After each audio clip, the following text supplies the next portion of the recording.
50 na ang kaso sa COVID-19 sa Davao Region. 11 kanila ang nitambong og sabong sa New Davao Matina Galera.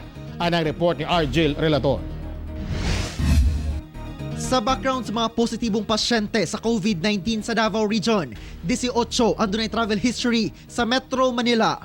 Usa ang gikan sa Egypt ug usasab ang gikan sa Iligan City. 11 ka kaso ang niadto sa sabungan sa Matina, Davao City. 8 ang walay known travel history o exposure.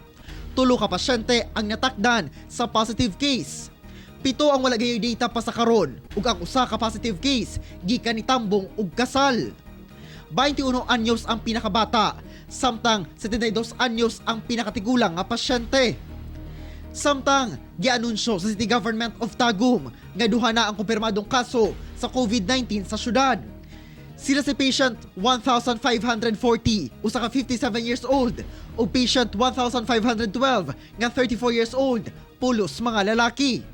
Gikumpirma sad sa City Government of Digos nga nagpositibo gayod sa COVID-19 ang 37 anyos nga lalaki nga residente sa syudad. Hinuon asymptomatic na kini nga naa karon sa Southern Philippines Medical Center. Sa pinakaulahing datos sa gipagula sa DOH-11, nisaka na sa 50 ang ihap sa positibong kaso sa COVID-19 sa Davao Region. Sa tibuok rehiyon, ang Davao Occidental lang ang nagpabiling COVID-19 free. Ako si Argel Relator para sa One Mindanao. Gikumpirma karon sa DOH Region 11 nga 8 na ka frontliner, 5 ka doktor ug 3 ka nurse sa rehiyon ang nagpositibo sa COVID-19.